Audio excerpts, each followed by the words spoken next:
ప్రభునందు ప్రియమైన వారులారా, గత శుక్రవార ధ్యానాన్ని మనం జ్ఞాపకం చేసుకుంటే పౌలు ఫిలిప్పీ సంఘానికి 3 విషయాల్లో జాగ్రత్త పడమని చెప్పాడు. వాటిని మనము ధ్యానం చేసుకున్నాం. మొట్టమొదటిది కుక్కల విషయమై జాగ్రత్తగా ఉండండి. అంటే ఎవరైతే యేసుక్రీస్తు ప్రభువారు శిలువ మీద జరిగించిన ఆ గొప్ప విమోచన కార్యాన్ని వారు తృణీకరిస్తారో వారిని ఉద్దేశించి పౌలు ఆ మాట మాట్లాడడం జరిగింది. శిలువను తృణీకరించే వారిని మనము ఏమాత్రము కూడా అంగీకరించకూడదు. వారి మాటలు కానీ వారి యొక్క బోధనలను కానీ మనము స్వీకరించకూడదు. రెండవది, దుష్టులైన పనివారి విషయమై జాగ్రత్తగా ఉండుడి అని అన్నాడు. మరి వీరు ధర్మశాస్త్ర సంబంధమైనటువంటి క్రియలను చేయాలని ప్రోత్సహిస్తూ తాము అలాంటి ధర్మశాస్త్రాన్ని అనుసరిస్తున్న నీతిమంతులమని వాళ్ళు భావిస్తూ, ఎవరైతే ధర్మశాస్త్రాన్ని లేకపోతే తమలాగా లేరో వారిని పాపులను ఎంచుతూ వీరు తిరుగుతూ ఉన్నారు. ఇటువంటి వారిని సంఘంలో మనము అనుమతించినట్లయితే సంఘము చెడిపోతుంది, సంఘము ముక్క చెక్కలైపోతుంది. అందుచేత వారిని దుష్టులైనటువంటి పనివారు అని అన్నారు. వారి విషయంలో జాగ్రత్తగా ఉండాలి. మూడవది, ఛేదనను ఆచరించే వారి విషయంలో జాగ్రత్తగా ఉండండి.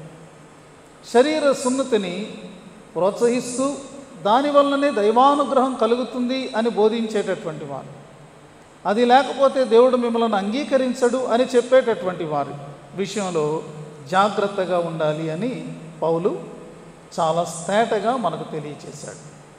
ప్రియమైనటువంటి వారులారా, ఇలా మాట్లాడేవారు శరీరమును ఆస్పదము చేసుకుని వారు మాట్లాడుతున్నారు. అయితే మనము మరి ఆత్మతో దేవునిని ఆరాధిస్తూ ఉన్నాము. దేవుడు ఇటువంటి ఆరాధికులను కోరుకుంటున్నాడు. ఎవరైతే ఇలాగా ఆత్మతో దేవుణ్ణి ఆరాధిస్తూ ఉంటారో వారు నిజంగా హృదయమునందు సున్నతి చేయబడినటువంటి వారుగా వారు ఉంటారు అని పౌలు తెలియచేశాడు. ఇక ఇదిన వాక్య ధ్యానంలోనికి, వాక్య భాగంలోనికి మనం వద్దామండి. పౌలు తన యొక్క విషయాన్ని ఆయన తెలియచేస్తున్నాడు. తన యొక్క పరిస్థితి ఏంటి, తన యొక్క మరి స్థితిగతులేంటి అని చెప్తున్నాడు. మనము జాగ్రత్తగా ఈ మాటలు ఆలకించినట్లయితే ఏమంటున్నాడు పౌలు? ఎవరైనా పౌలుని చూసి, నీకేంటయ్యా నువ్వు క్రైస్తవుడివి, నీకేం తెలుసు, యూదులుగా మాకున్నటువంటి మరి గొప్పతనము ప్రత్యేకత నీకేమి తెలుసు అని ఎవరైనా అన్నట్టయితే పౌలు ఏమంటాడంటే, నీకంటే నేను ఎక్కువ యూదుణ్ణి. ఒకవేళ శారీరకమైనటువంటి ఈ యొక్క విషయాలను నేను ఆస్పదము చేసుకోవాలి అని అనుకుంటే నేను మరీ ఎక్కువగా వాటిని ఆస్పదము చేసుకోవచ్చు అని అంటున్నాడు. శరీర సంబంధమైనటువంటి విషయాలు అంటే ఏంటి? ఇది మనం తెలుసుకోవాలి. ఈ లోక సంబంధమైనటువంటి ఆధిక్యతలు, ఈ లోకంలో ఉండేటటువంటి గొప్పతనాలు, ఇతరులతో పోల్చుకుని ఇతరుల కంటే కూడా మరి బెటర్గా ఉన్నటువంటి అతిశయ కారణాలను ఇక్కడ పౌలు తెలియచేస్తున్నాడు.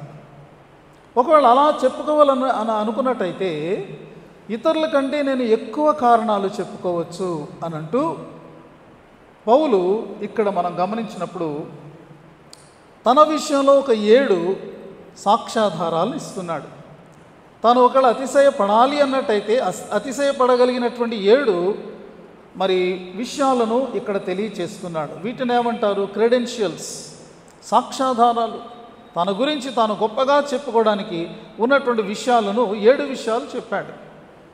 ప్రియమైనటువంటి వారులారా, అవి ఏమిటి అంటే 5వ వచనంలో మనం చూస్తే ఆయన చెప్తున్నాడు, 8వ దినమున సున్నతి పొంది తిని ఇశ్రాయేలు వంశపు వాడనై బెన్యామీను గోత్రములో పుట్టి హెబ్రీయుల సంతానమైన హెబ్రీయుడనై ధర్మశాస్త్ర విషయము పరిసయుడనై ఆసక్తి విషయము సంఘమును హింసించువాడనై ధర్మశాస్త్రము వలని నీతి విషయము అనింద్యుడనై ఉంటిని.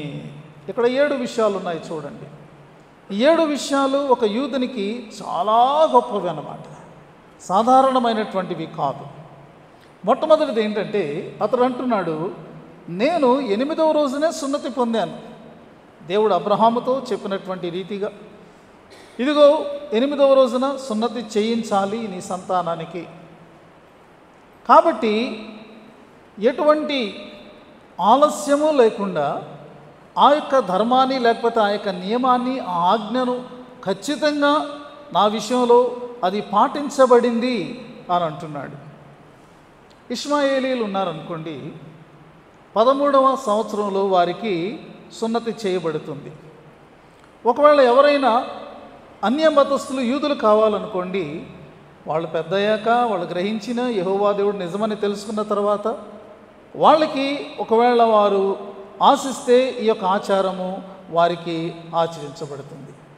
పౌలు అంటున్నాడు, నేను అలా కాదు, వాక్యంలో వ్రాయబడినట్టుగా, పాత నిబంధనలో వ్రాయబడినట్టుగా ఎగ్జాక్ట్గా 8వ దినాన్ని సున్నతి పొందినటువంటి వాడను నేను.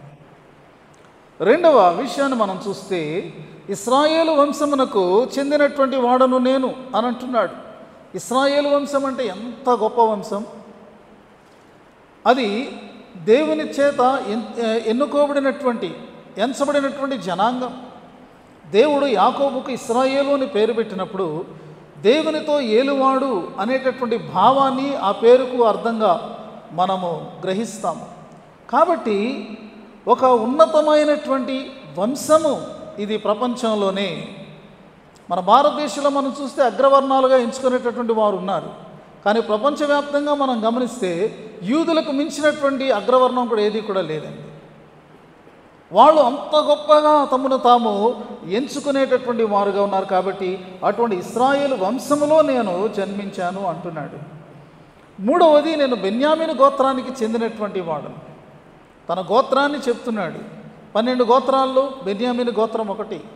అయితే బెన్యామీను గోత్రానికి ఉండేటటువంటి ప్రత్యేకతలు ఉన్నాయి. అది ప్రారంభంలోనే ఒక రాచరికపు గోత్రంగా అది కనబడింది.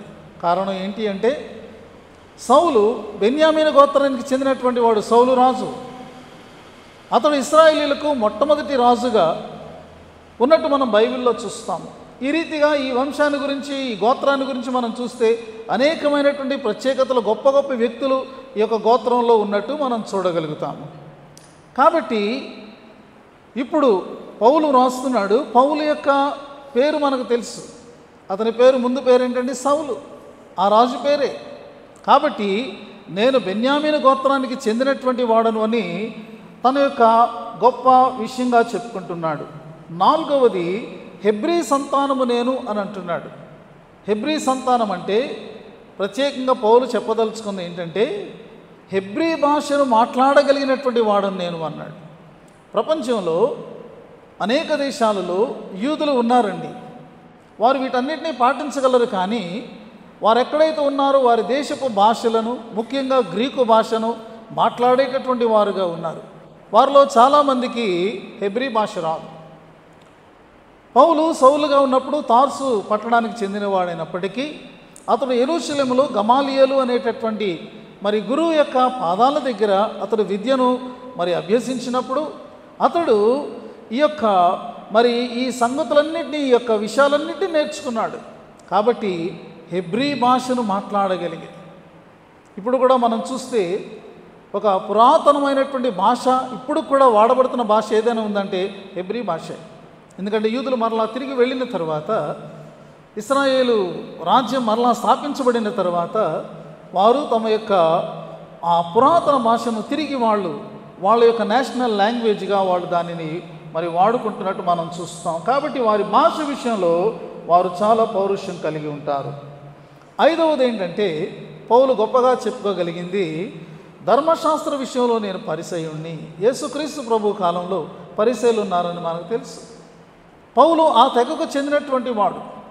వారు సమాజంలో చాలా ప్రత్యేకంగా, చాలా భక్తి కలిగిన వారుగా, గౌరవం కలిగిన వారుగా, ముఖ్యంగా ధర్మశాస్త్రాన్ని తూచా తప్పకుండా పాటించేటటువంటి వారుగా వారు గుర్తించబడ్డారు. వారు కూడా తమను తాము అలాగే ఎంచుకున్నారు. చాలామంది పరిసయ్యులు చాలా మంచివారుగా ఉన్నారు. నికోదేము కూడా పరిసయ్యుడే, మనకు తెలుసు. ఇలాంటి వారు చాలామంది ఉన్నారు. కాబట్టి అలాంటి ధర్మశాస్త్రం అంతటినీ కూడా ఎరిగినటువంటి ఒక పరిసయ్యుడిని నేను, దాన్ని ఆచరిస్తున్న వాడను అని అంటున్నాడు. తర్వాత పౌలును మనం గమనించినప్పుడు 6వ విషయం ఏం చెప్తున్నాడంటే, అతనికి ఉన్నటువంటి మతాసక్తి ఎలాంటిది, అతను కలిగి ఉన్నటువంటి దైవాసక్తి, తను అనుకుంటున్నాడు దైవాసక్తి ఎలాంటిది అంటే, నా దేవునికి, నా ఆలయానికి, నా దేవుని ఆలయానికి, నా దేవుడు చెప్పినటువంటి ధర్మశాస్త్రానికి, నా యొక్క మరి మత విశ్వాసానికి ఎవరైనా వ్యతిరేకంగా నిలబడితే సహించేదే లేదు అనుకున్నాడు. కాబట్టి క్రైస్తవులను అతడు హింసించడం మొదలుపెట్టాడు.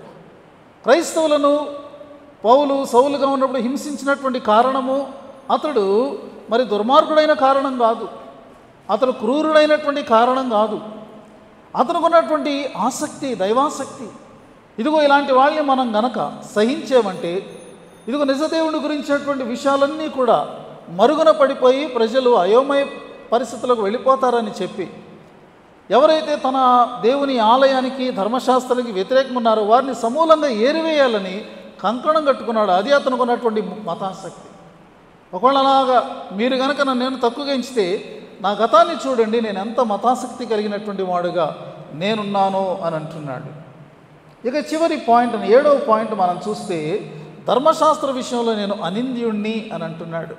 ఒకవేళ ధర్మశాస్త్ర ప్రకారంగా మీరు నా యొక్క జీవితాన్ని కొలిస్తే నేను ధర్మశాస్త్రాన్ని ఆచరిస్తున్నటువంటి వాడను, ధర్మశాస్త్ర ప్రకారంగా నేను నీతిమంతుడిగా ఉండగలిగినటువంటి వాడను అన్నట్టుగా చెప్తూ ఉన్నాడు. ఇవన్నీ కూడా ఒక యూదుడు తన గురించి గొప్పగా చెప్పుకోగలిగినటువంటి విషయాలు. 7 విషయాలు ఉన్నాయి. 7 కూడా పౌలు విషయంలో చాలా కరెక్ట్. పౌలు ఆ రీతిగా మరి ఉన్నటువంటి వాడుగా ఉంటూ ఉన్నాడు. ప్రియమైనటువంటి వారలారా, మనం కూడా మనకున్నటువంటి కొన్ని విషయాలను ముందు మనం పెడుతూ ఉంటాం మన క్రెడెన్షియల్గా. సంఘంలో నా పరిస్థితి ఏంటో తెలుసా, బైబిల్ నేను ఎన్నిసార్లు చదివానో మీకు తెలుసా, లేకపోతే నేను ఎంత సేవ చేశానో మీకు తెలుసా. ఇలాగా మనం చేసేటటువంటివి, మన స్థితిగతులను మనం ముందు పెట్టి మనము యాక్సెప్టెన్స్ అనేటటువంటిది కోరుతూ ఉంటాం. దీనిని బట్టి నేనింత, ఇలాంటి వ్యక్తిని బట్టి నేను యోగ్యుణ్ణి, నేను అర్హుణ్ణి, లేకపోతే అర్హురాలను అన్నట్టుగా చెప్పుకునేటటువంటి పరిస్థితులు మనకుంటాయి. ప్రియమైన వారలారా, ఇన్ని ఆధిక్యతలు కలిగినటువంటి పౌలు ఏమంటున్నాడో తెలుసా? 7వ వచనంలో మనం చదువుకుంటే, అయినను ఏవేవి నాకు లాభకరములై ఉన్ననో వాటిని క్రీస్తు నిమిత్తము ఎలా ఎంచుకున్నాడండి? నష్టముగా ఎంచుకున్నాను అని అంటున్నాడు. ఇంకా మనం క్రిందకు వచ్చి 11వ వచనంలో చివరిలో మనం చూస్తే, సమస్తమును నష్టపరుచుకొని వాటిని పెంటతో సమానముగా ఎంచుకొనుచున్నాను అని అంటున్నాడు. చూడండి, అతనికి ఇవన్నీ కూడా వాస్తవంగా చెప్పుకుంటే లాభకరమైనటువంటివే. ఎలా లాభకరమైనటువంటివి ఇవి అని మనం ఆలోచన చేస్తే, అతనికి తన మతంలో చాలా చాలా చాలా గుర్తింపు ఉంది. అతడు యూదుడుగా, అంటే క్రీస్తును అంగీకరించక మునుపు మనం చూస్తే యెరూషలేములో ప్రధాన యాజకులు, పెద్దల దగ్గర అతనికి ఎంత పలుకుబడి ఉందో. అతను వారి దగ్గరికి వెళ్ళి దమస్కులో ఉన్నటువంటి మరి క్రైస్తవులను అటాక్ చేయడానికి అవసరమైనటువంటి అధికారపూర్వకమైనటువంటి పత్రాలను తీసుకున్నాడు.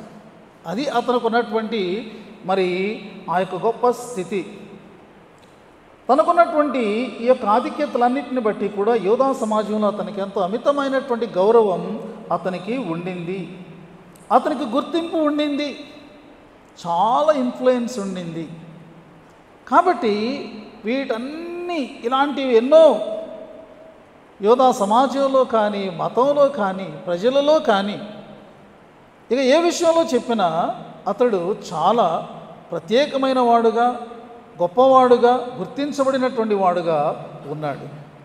కానీ నేను శరీరాన్ని ఆస్పదం చేసుకుంటే ఇవన్నీ నాకు లాభకరంగానే ఉండేవి, కానీ నేను వాటిని నష్టంగాను, పెంటతో సమానంగాను ఎంచుకుంటున్నాను అని అంటున్నాడు. ఈ మాటలు అతడు మాట్లాడుతున్నప్పుడు నష్టము లేకపోతే పెంట అనేటటువంటి మాటలు వాస్తవంగా వాటినే సూచిస్తూ ఉన్నాయి. అసహ్యమైనటువంటివి గాను, ఇష్టపడనటువంటివి గాను, వాటిని చూడడానికి కానీ వాటి సమీపంగా వెళ్ళడానికి కానీ మరి రోత పుట్టించేటటువంటివి గాను ఉండేటటువంటివిగా ఇవి ఉంటున్నాయి కదా ఈ మాటలు. పౌలు తన యొక్క ఆధిక్యతలను అలా ఎంచుకుంటున్నాడు. మనము గమనించుకోవాలి ప్రియమైనటువంటి వారులారా. మనం మన గురించి మాట్లాడుకునేటప్పుడు వేటిని ఆధిక్యతలుగా మనం చెప్తున్నా, వేటిని గొప్ప సంగతులుగా చెప్పి ప్రజల దృష్టిలో మనం గొప్పవారం కావాలని అనుకుంటున్నా, మనం ఆలోచించుకోవాలి. నిజంగా మనం చెప్పుకునేటటువంటివి, మనం ఎంచుకునేటటువంటివి మనకు మేలు చేసేవేనా? అవి మన ఆధ్యాత్మిక జీవితానికి కానీ, దేవునిలో మనము నిలిచేటటువంటి ఆ యొక్క స్థితికి కానీ అవి ఉపయోగకరమైనవేనా? మనము వాటి గురించి తప్పకుండా ఆలోచించుకోవలసినటువంటి అవసరత ఎంతైనా ఉన్నది. దేవుడు మనకిచ్చినటువంటి ఆధిక్యత చాలా గొప్పది. పేతురు మాటలు మనం జ్ఞాపకం చేసుకుంటే, చీకటిలో నుండి ఆశ్చర్యకరమైన తన వెలుగులోనికి పిలిచిన వాని గుణాతిశయములను ప్రచురము చేయి నిమిత్తము ఆయన మనలను ఏర్పరచబడిన వంశంగా చేశాడండి. ఆయన మనలను రాజులైన యాజక సమూహంగా ఆయన చేశాడండి. పరిశుద్ధమైనటువంటి జనంగా చేశాడండి. ఆయన సొత్తుగా చేసుకున్నాడు. ఇవి నిజమైనటువంటి ఆధిక్యతలు. ఇవి మనము తగిలించుకున్న ఆధిక్యతలు కాదు. మనము గతంలో చేసినటువంటి క్రియల వల్ల మనకు వచ్చినటువంటివి గొప్పతనాలు కాదు. ఇవి దేవుడు మనకిచ్చినటువంటి ఆధిక్యతలు. These are the privileges, these are the titles. దేవుడు మనకిచ్చినటువంటివి అన్నమాట.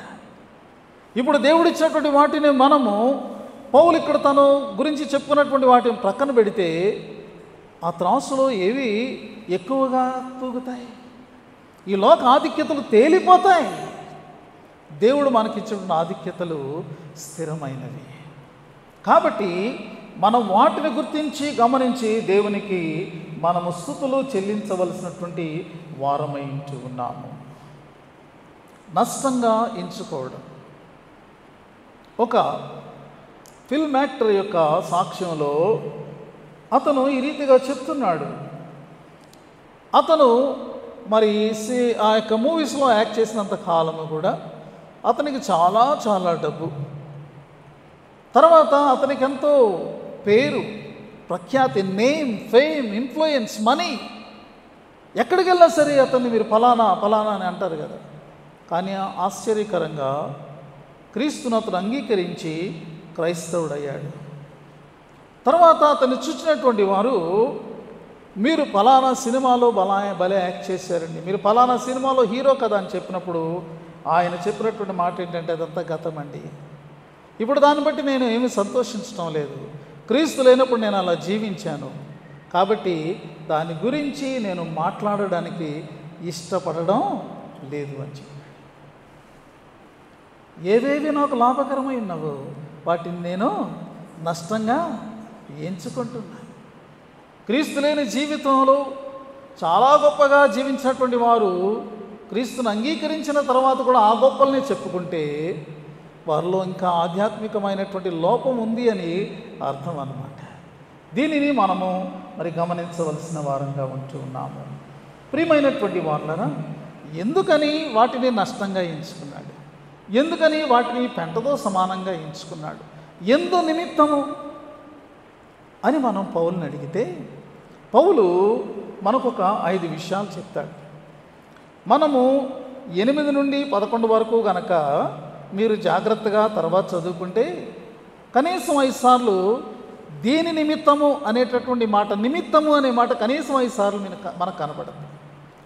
ఎందుకు నేను నష్టంగా ఎంచుకున్నానంటే దీని నిమిత్తము అన్నట్టుగా 5 నిమిత్తములు మనకు అక్కడ కనబడతాయి. వాటిని నేను క్లుప్తంగా మీకు చెప్పి ముగించాలని నేను అనుకుంటున్నాను. మొట్టమొదటిది ఏంటంటే 8వ వచనంలో 7వ వచనంలో క్రీస్తు నిమిత్తము అని అంటున్నాడు. ఫస్ట్ ఆఫ్ ఆల్ ఎందుకు నేను వీటిని నష్టంగా ఎంచుకున్నానంటే క్రీస్తు నిమిత్తము, క్రీస్తు కొరకు. అంటే అతడు త్యాగం చేస్తున్నానని అంటం లేదండి. మన పాత జీవితాన్ని మనము వీఆర్ నాట్ సాక్రిఫైసింగ్ ఇట్. అది సాక్రిఫైస్ కింద లెక్కరాదు. అది మనకు పనికిరానిది కాబట్టి, మనకు మేలుకరమైనది కాదు కాబట్టి, మన భవిష్యత్తుకు అది ఆటంకమైనటువంటిది కాబట్టి దానిని మనం వదిలిపెట్టాం అంతే. It's not a sacrifice. కొంతమంది నేను ఉద్యోగాన్ని వదిలిపెట్టి నేను దేవుని సేవకు వచ్చానంటారు. వాళ్ళని అడిగితే వాళ్ళు ఏమంటారంటే, నాకు ఉద్యోగం అంటే దేవుని సేవ ప్రాముఖ్యమైనటువంటిది కాబట్టి నేను దాన్ని విడిచిపెట్టాను. అది నాకేమి ఒక త్యాగం చేసి నేను రావడం కాదు. దేవుని సేవ చేయడం లేకపోతే దేవుని కొరకు జీవించడం దీనికంటే మించినటువంటిది లేదు కాబట్టి నేను వచ్చానని అంటారు. That is the true understanding. అలాగే పౌలు ఈ ఆధిక్యతలన్నీ కూడా లోకంలో ఉన్నప్పటికీ కూడా అవన్నీ అతనికి నిష్ప్రయోజనమైనవిగా అనిపించింది.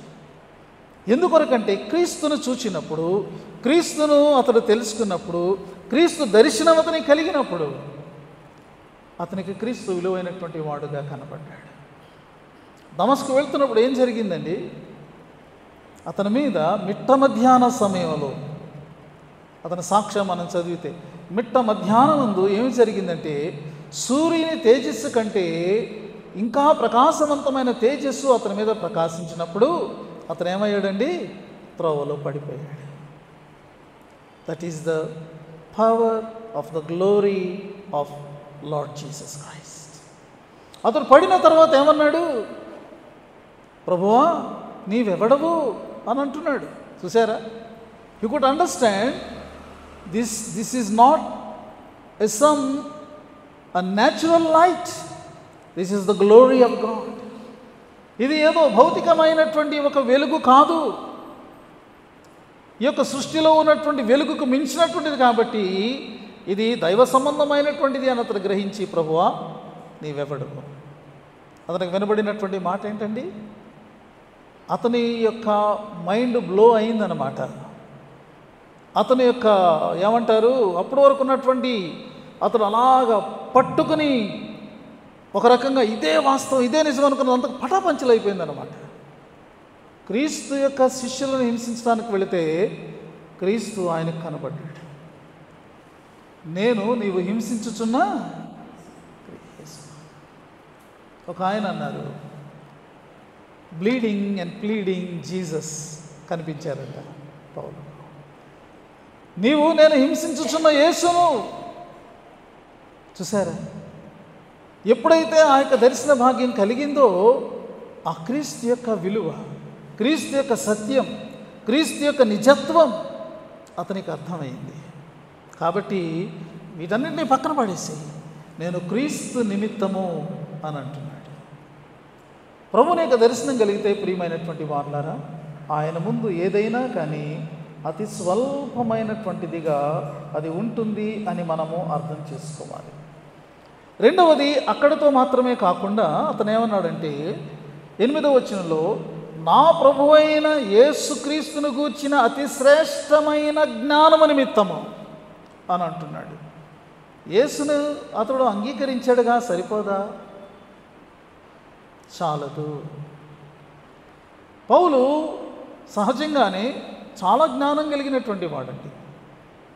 ధర్మశాస్త్ర సంబంధమైనటువంటి జ్ఞానము, వ్యాపార సంబంధమైనటువంటి జ్ఞానం, ఇలా మనం చెప్పుకుంటే అనేక విషయాల్లో అతడు చాలా జ్ఞానం కలిగినటువంటి వాడు.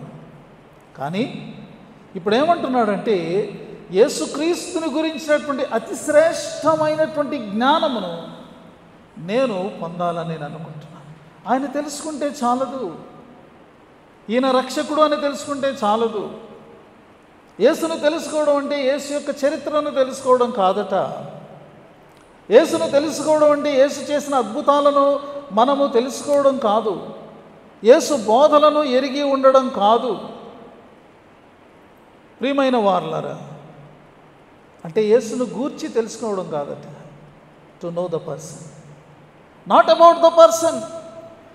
ఆ వ్యక్తితో ఒక ఇంటిమేట్ రిలేషన్షిప్, అతి సమీపమైనటువంటి బాంధవ్యాన్ని కలిగి ఉండడం. ఇది చాలా ప్రాముఖ్యమైనటువంటి విషయం. లివింగ్ రిలేషన్షిప్ విత్ జీసస్, యేసుక్రీస్తు ప్రభుతో సజీవమైనటువంటి సంబంధ బాంధవ్యం.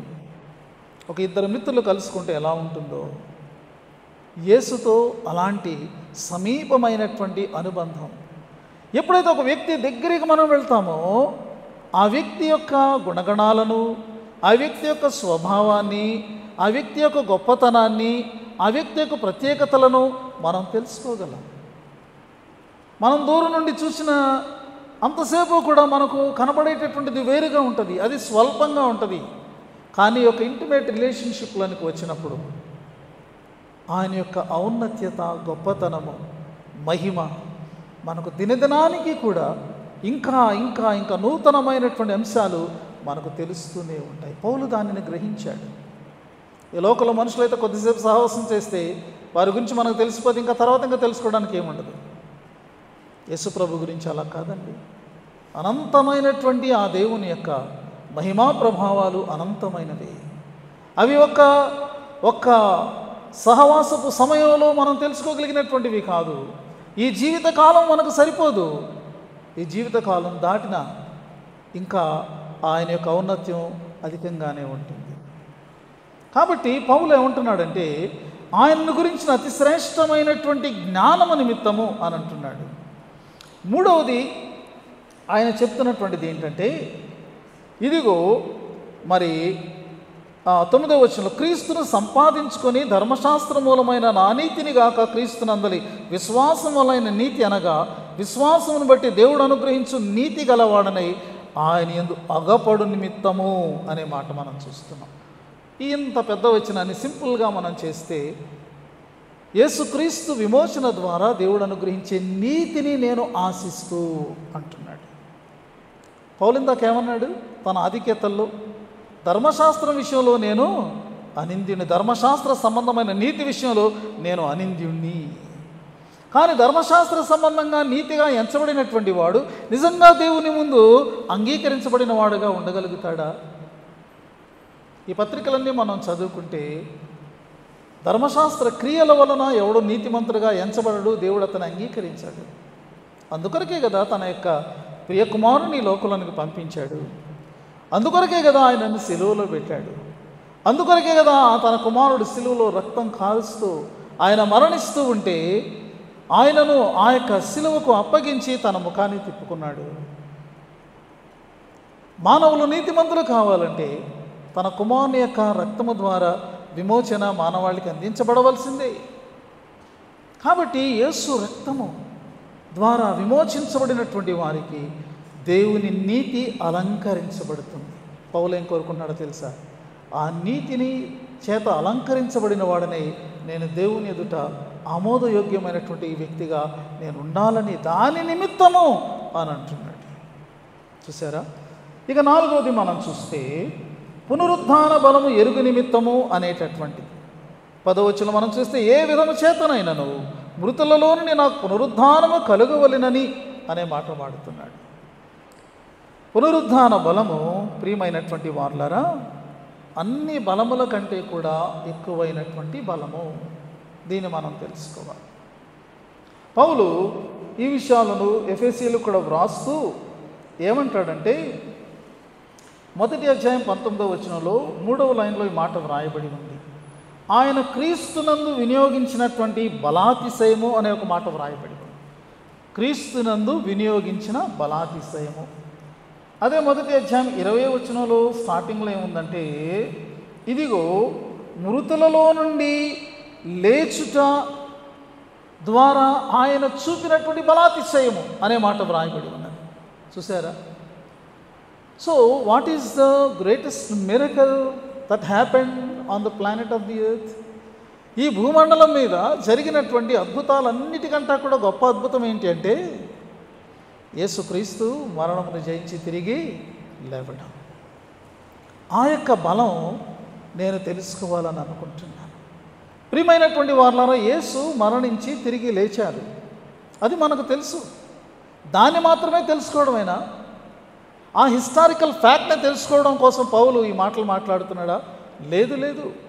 ఆ బలము నాలో కూడా అది కార్యకారికగా ఉండాలి. అంటే అర్థం ఏంటి?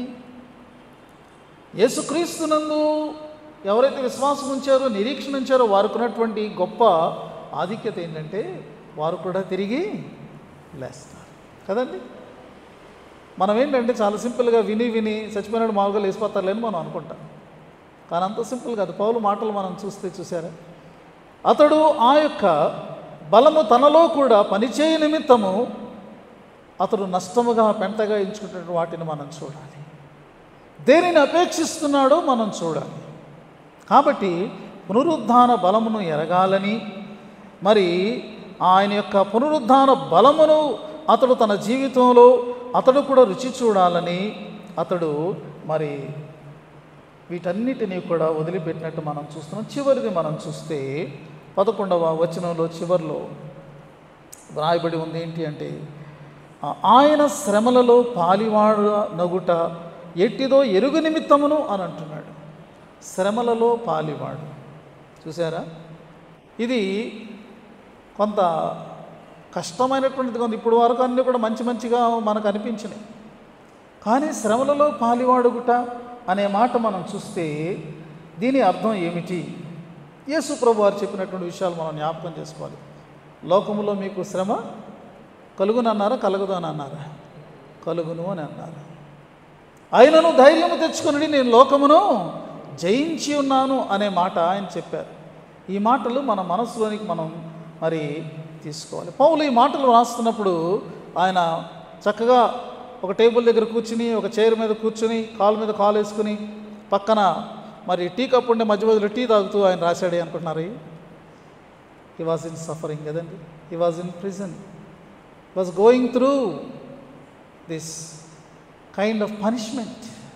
శ్రమలో ఉండి, చెరలో ఉండి, బాధలో ఉండి ఆయన రాస్తూ ఈ శ్రమకు, ఈ చెరకు, ఈ కష్టానికి ఒక ఉద్దేశం ఉంది అంటున్నాడు.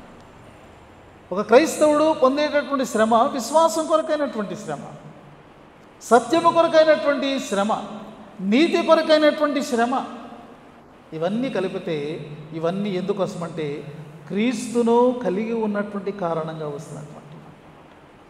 నీ విశ్వాసం కోసం నీకు ఒకవేళ శ్రమ ఎదురైతే, నీవు సత్యంగా జీవిస్తున్న కారణంగా శ్రమ ఎదురైతే, నీవు నీతిగా ఉండడానికి ప్రయత్నం చేస్తున్నప్పుడు నీకు శ్రమ ఎదురైతే